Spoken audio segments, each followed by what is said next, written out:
আমাৰ দলীয় বিভিন্ন সভাবিলাক আৰু লগতে প্ৰাইমাৰী আৰু বুথৰ লগত মিটিং চলি আছে।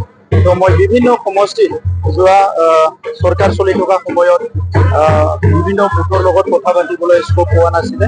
আজিলৈকে মই প্ৰায় 10টা বুথ লগ কৰিলোঁ, বিভিন্ন 10টা সমষ্টিত বুথৰ আমাৰ ৱাৰ্কাৰবিলাকক লগ কৰিলোঁ। আজি 10টা সমষ্টিত লগ কৰিম। ইয়াৰ পিছত গৈ পেলাই আৰু এটা বেলেগ সমষ্টি চিৰাঙত মই লগ কৰিম। গতিকে বুথৰ লগত মোৰ মিটিং চলি আছে, যাতে নিৰ্বাচনত তেখেতসকলৰ মনত যদি কিবা শংকা আছিলে সেইটো ক্লিয়াৰ কৰি দিবৰ কাৰণে চবতো কাম কৰি আছো।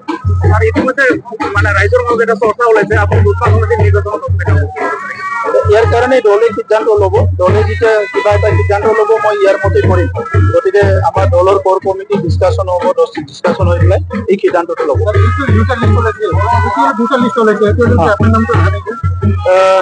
মোৰ নামটো আহি গৈছে, আপুনি ভালকে চাওকচোন। Thank U.